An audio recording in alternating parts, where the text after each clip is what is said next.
This is Stephanie from Ducky, and today we're going to be talking with Sean from Ostara Coaching about how he helps his clients and meets them where they are. So, hi, Sean. Hello. Where should we start? Um, yeah, I wanted to see a little bit about kind of how you got into this line of work and what experiences you had that led you to start Ostara Coaching. Sure. Yeah. So oftentimes clients will ask me about this sort of thing. They're like, how'd you become a coach? And one of the things that I often tell them is that I have been doing this work in an unofficial capacity essentially my whole life. And I'm trying to think which part of the story I want to include. I think that when I was streaming, I streamed for about 10 years. And oftentimes, the feedback that I would get is that people's favorite parts of the streams, and my favorite parts of the streams, were when we would stop playing whatever game we were playing and we would just start chatting about deep topics and such. And I also got feedback from a lot of people that I trusted in my life that my strength was just being able to understand people and sort of get to the heart of things. And like, I don't know, I was always like the therapist friend or whatever. And so then I was working like odd jobs, job at Target, job at a life insurance company, and doing the stream on the side. And I was like, well, why not give this a shot? So my first clients were actually part of my streaming community. I just sort of put it out to my streaming community. It was like, hey, y'all like talking to me about stuff in this setting. How would you feel about talking to me over a video chat? And a few people bit, and so I started working with them. And then over time doing that, I started to discover that coaching was more of a thing and that there were companies that sort of provided clients to coaches. And I was like, well, that seems cool. So I started working with a company that provided clients to me. And basically, you would just open up your schedule and then they would fill it with clients. And so that's where I got the bulk of and they provided like training and stuff too. And so I got a whole bunch of training and experience. One of the ways that I often describe it is that they sort of gave me containers for the things that I was naturally doing, where it was like, oh, that's what I've been doing this whole time? Cool, now I can do it more intentionally. And so I learned a whole lot there. And then the goal basically from the time that I started working there was to shift the ratio of the amount of clients that I were their clients that they brought to me and the clients that I got myself. And so that's what I've been sort of working on since. But that's how I got into coaching. That's awesome. It sounds almost like a medical residency, Yeah, yeah, and then you start building your private practice after you're done with your residency. totally, totally. Yeah, I think Very cool. I know that a lot of therapists have insurance clients and cash clients. And I Yep. like to think of the company that brings me clients as like my insurance clients. Yeah. That's awesome. Yeah. Well, you mentioned that the favorite or the most engaging part of the streaming phase was kind of what led into the coaching. Yeah. I'm curious now that you are kind of in coaching and more established, what's your favorite part of the coaching part? Favorite part of the coaching process? Ooh, that's hard. I really like a lot of it. So I think that there's a in front of the scenes answer and a behind the scenes answer. Yeah. The behind the scenes answer is that I actually really enjoy a lot of the business stuff. I kind of nerd out Mhm. about that stuff. And I remember when I was streaming, one of my favorite feelings was when I would present an idea to stream and I would feel the community like latch onto it with excitement. It's intoxicating, that feeling. And I think that the same is true in my in building this business too. That as I sort of come up with new ideas and try different things, when I find something that really lands for people, it just is so exciting and fun for me. And then I think that in terms of the coaching process, my favorite part is really, how do I describe it?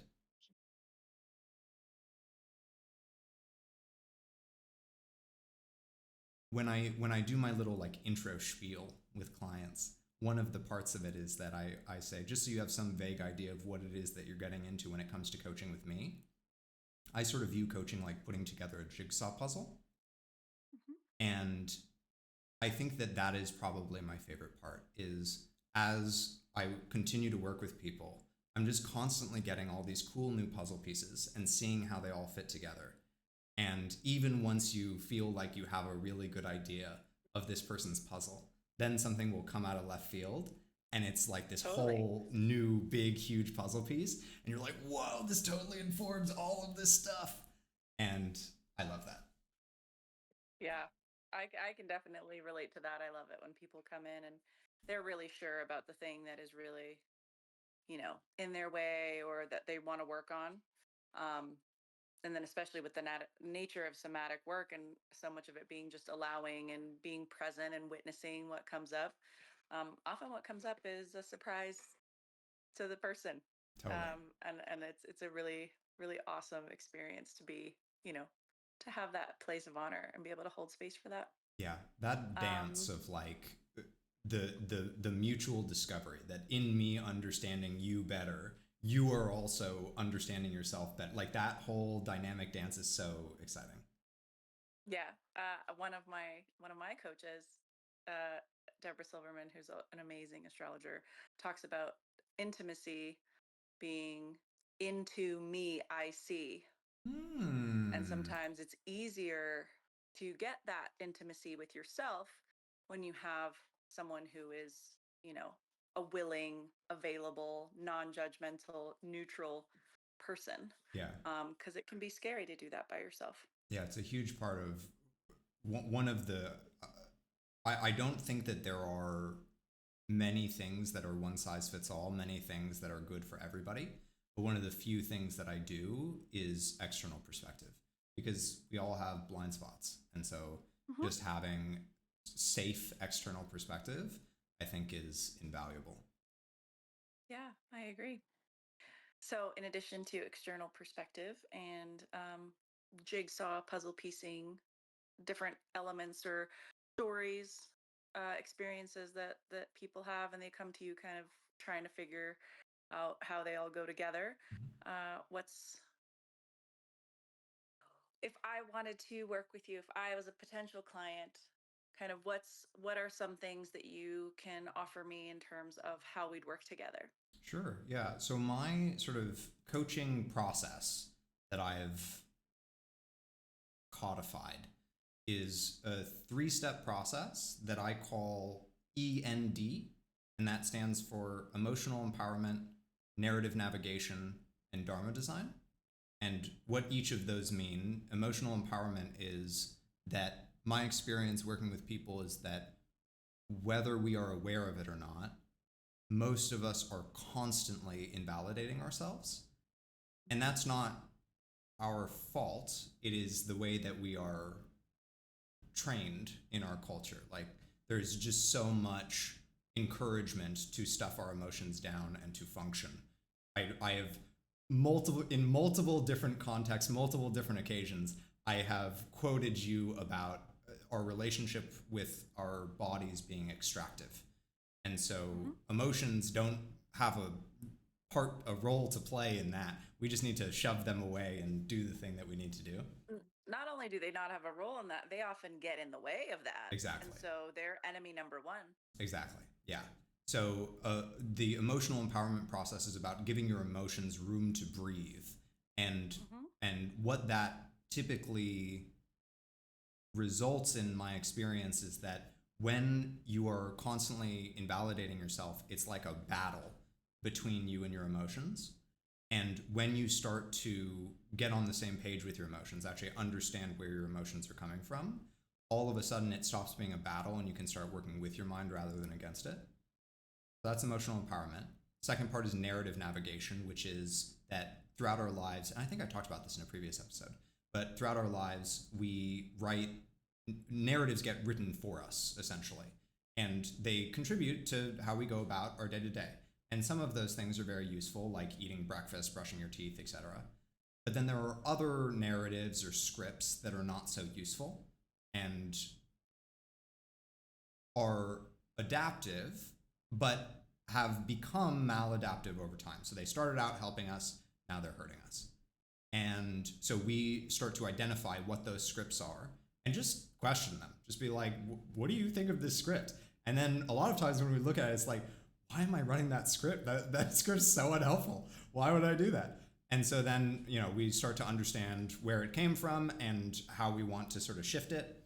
And then the last part is Dharma Design, which is essentially intentionally crafting a life that is fulfilling for you.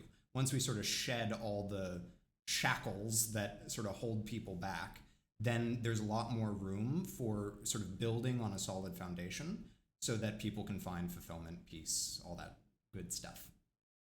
All that jazz. All that jazz. Dharma's come up a lot for me lately in the last week, so I love that that's built into your design. Yeah, I'd love to hear a little bit more about because Dharma is a very borrowed term. totally. And I would love to know kind of what Dharma design really means to you. Sure. You touched on it a little bit about intentionally building a fulfilling life, Mhm. but I'd love to hear a little bit more about the process that entails or what that looks like. Yeah, it is actually, I literally have like a PowerPoint presentation on Dharma work. But the way that I On think our of next episode. on our next episode, the way that I think about Dharma is that it is the reason that I like Dharma instead of purpose is because purpose has been the connotation has changed or has been sort of co-opted into now purpose is just synonymous with goal. What's your purpose? What's your goal in life? What do you want to do with your life? And And how can you monetize it? and how can you make it a monetize it? career? Yeah. And so I think that that leads to a whole lot of suffering and a whole lot of misalignment in my experience. I've read so many articles on why you should stop chasing your purpose, and it's all about how they were just chasing constant goals and were disappointed every time. And so they were like, I've just given up on the idea. And it always makes me so sad reading that stuff because I think that there is actually, and I think we talked about this also in a previous episode, but I think that there is so much value to purpose work or Dharma design. It's just that what we think of as purpose is not purpose. And so what I think of when it comes to Dharma, I translate it in sort of two ways. I think that one of the more sort of literal translations is like righteous action. And then another rougher translation is some combination of the words of like purpose and duty combined.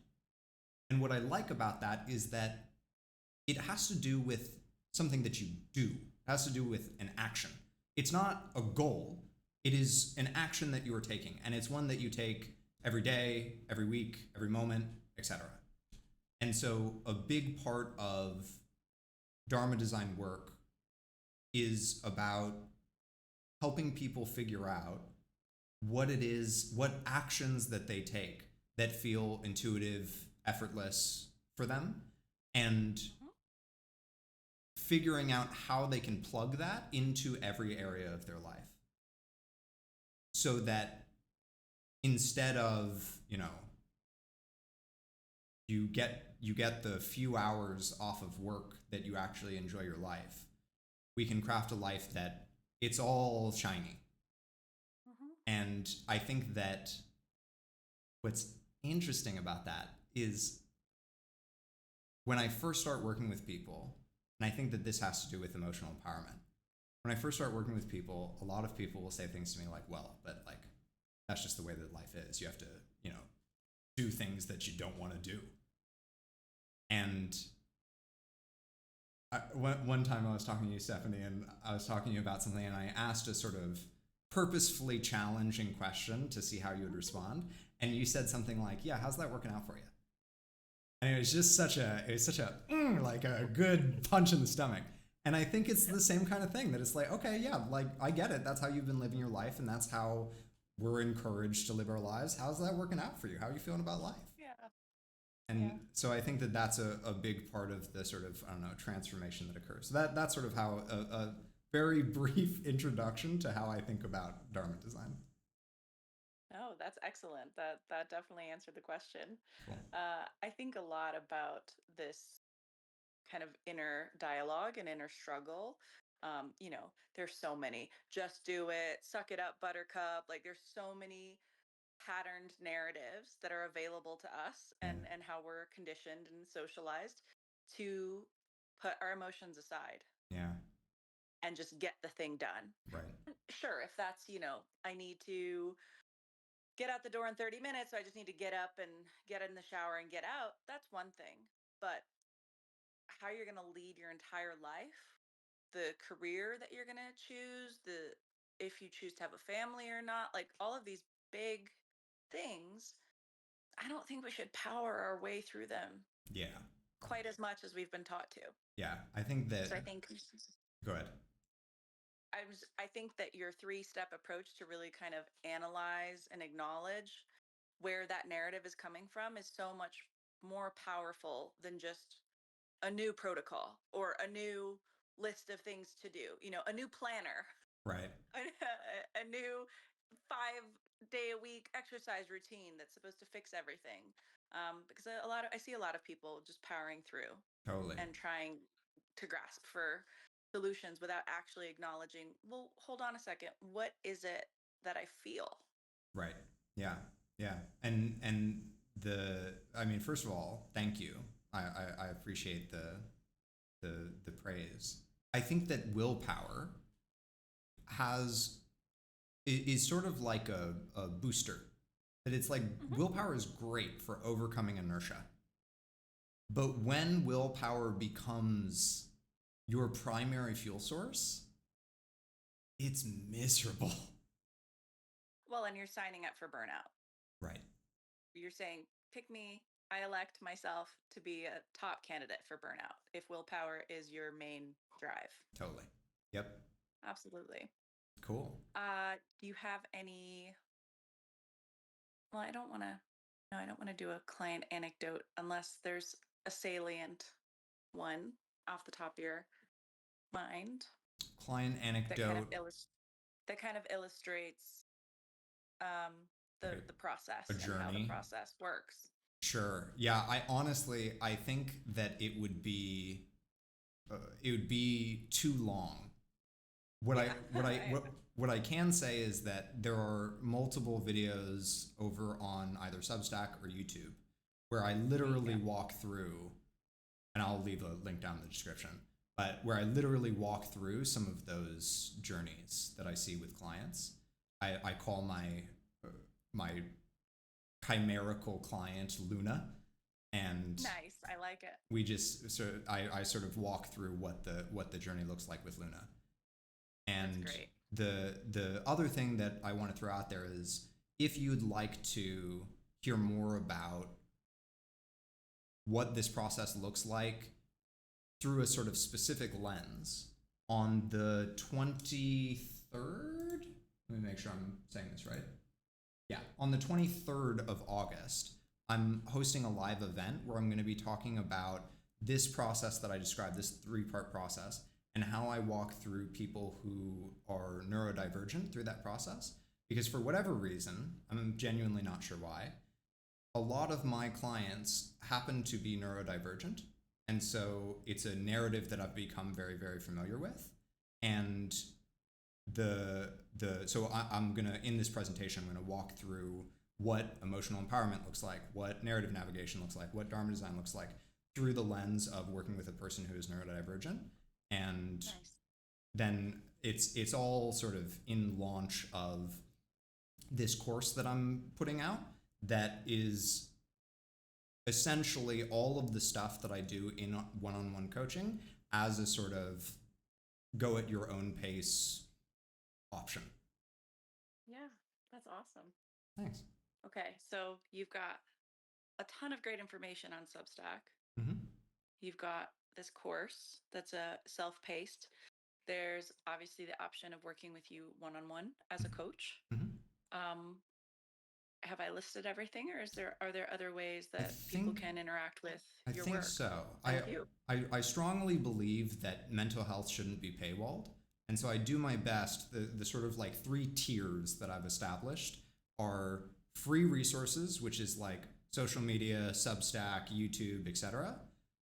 Middle tier, which is the course, which is like if you want to go a little bit deeper, you want something a little bit more involved, a little bit more, input from me, that sort of thing.